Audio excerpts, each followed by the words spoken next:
O Senhor esteja convosco. Ele está no meio de nós. Proclamação do Evangelho de Jesus Cristo, segundo Lucas. Glória a vós, Senhor. Naquele tempo, Jesus estava na margem do lago de Genezaré, e a multidão apertava-se ao seu redor para ouvir a palavra de Deus. Jesus viu duas barcas paradas na margem do lago. Os pescadores haviam desembarcado e lavavam as redes. Subindo numa das barcas, que era de Simão, pediu que se afastasse um pouco da margem. Depois sentou-se e da barca ensinava as multidões.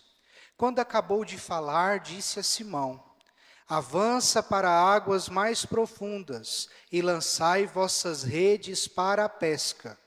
Simão respondeu: Mestre, nós trabalhamos a noite inteira e nada pescamos.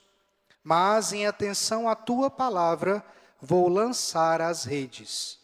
Assim fizeram e apanharam tamanha quantidade de peixes que as redes se rompiam. Então fizeram um sinal aos companheiros da outra barca para que viessem ajudá-los. Eles vieram e encheram as duas barcas a ponto de quase afundarem. Ao ver aquilo, Simão Pedro atirou-se aos pés de Jesus, dizendo: Senhor, afasta-te de mim, porque sou um pecador.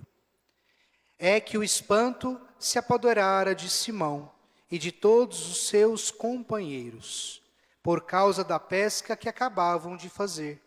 Tiago e João, filhos de Zebedeu, que eram sócios de Simão, também ficaram espantados. Jesus, porém, disse a Simão: não tenhas medo, de hoje em diante tu serás pescador de homens. Então levaram as barcas para a margem, deixaram tudo e seguiram a Jesus. Palavra da salvação. Glória a vós, Senhor. Que as palavras do Santo Evangelho perdoem os nossos pecados. Amém. E hoje, Dom Romário fará a reflexão da palavra de Deus.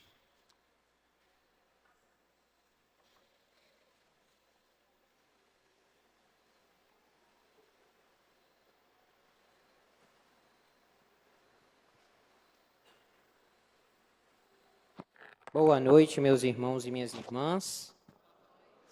Dom Tiago me deixa falar, então vamos falar. Nenhuma realidade é causa de si mesma. Nenhuma realidade é causa de si mesma. Então, tudo que os senhores e as senhoras veem, toda criatura, tudo que é criação, depende de um Criador. Isso é um dado básico, né, da filosofia. Um Criador que chama à existência a criatura. Nós, pela revelação, sabemos que esse Criador é Deus, vivo e verdadeiro, Pai, Filho e Espírito Santo, porque Ele se revelou assim. E porque Ele é o Criador, e não só se resume a isso, Ele, ao chamar à existência o ser humano, coroa da sua criação, Ele chama sempre o ser humano a ser mais. E quando o ser humano peca, ainda assim Deus chama ele. Aonde estás? Aonde estás?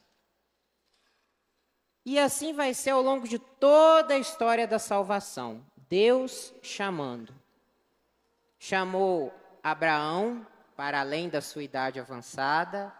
Chamou Moisés, apesar da sua língua pesada, da dificuldade que ele tinha de falar. Chamou Samuel, apesar da pouca idade. Chamou os profetas, chamou os apóstolos. Deus sempre chama. E nenhuma palavra de Deus é em vão. O ser humano, quando acolhe a palavra de Deus, é transformado por ela. Só que o ser humano, na sua pequenez, ele sempre vai se reconhecer diante do Criador uma coisinha. E isso é fruto do pecado. O pecado nos distanciou tanto de Deus, que quando nós, diante da glória dele, o que a gente vai ver em nós? Só um cisco, diante daquela infinitude que é a maravilha de Deus. E é por isso que nas duas vocações que nós ouvimos hoje, na primeira leitura e no Evangelho, nós vemos o ser humano colocando uma barreira entre ele e Deus. O profeta vai dizer: não, Senhor, meus lábios são impuros, como eu vou levar a sua palavra ao povo?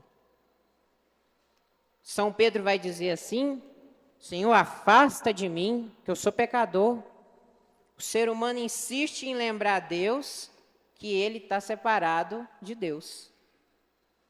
Mas por que eu sempre... Há pouco eu dizia, para além, porque o pecado não tem poder nenhum sobre Deus. Deus literalmente quebra o muro do pecado e vai ao encontro do homem mesmo assim, porque o ser humano é a coroa da sua criação. Deus planejava para o ser humano não só ser uma criatura, Deus fez do ser humano sua imagem e semelhança para participar da vida dele. Só que o ser humano, com a sua liberdade, caiu. E Deus quer levantar o ser humano. E o que Deus faz? Se levanta numa cruz. Quando eu for elevado da terra, atrairei a mim todas as coisas. E aí dá início a uma nova criação, no qual nós somos chamados a participar. Como? Nós somos chamados a participar como filhos e filhas de Deus, pelo nosso batismo, pelos sacramentos que nós recebemos, pela vida em comunidade. Cristo chamou a sua família eclésia, assembleia, igreja.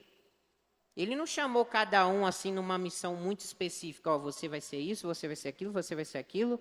Não, ele primeiro reúne a igreja. Veja que ele escolhe a barca de Pedro.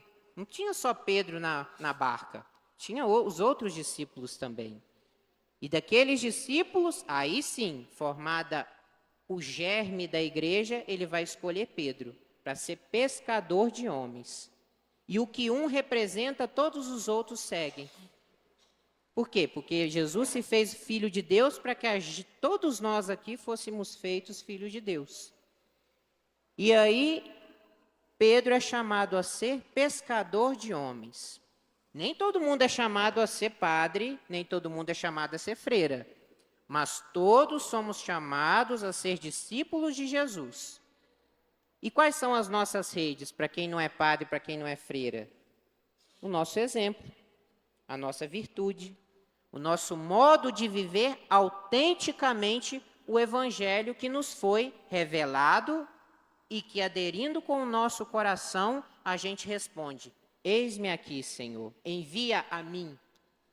Quando o padre fala no final, ide em paz, ele está querendo dizer isso. Vão ao mundo. Vocês receberam Cristo, agora vão ao mundo. Mostrem que Jesus Cristo é o Senhor. Um Senhor que transforma a nossa vida.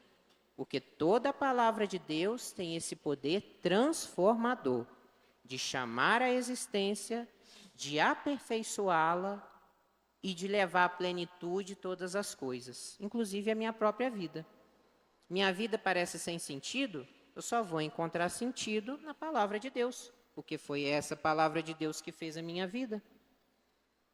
Enfim, meus irmãos e minhas irmãs, lancemos as nossas redes quando formos ao mundo, porque o mundo ele está privado da glória de Deus, e glória que nem os anjos podem ver, porque os serafins, eles têm 3 grupos de asas, né? Uma que tampa os pés, porque eles estão acima da terra, né? Um par de asas com as quais eles voam, né? E um par de asas tampa a face deles, porque eles não são dignos de ver a face de Deus. E o que é privado aos anjos, para nós é revelado aqui no altar.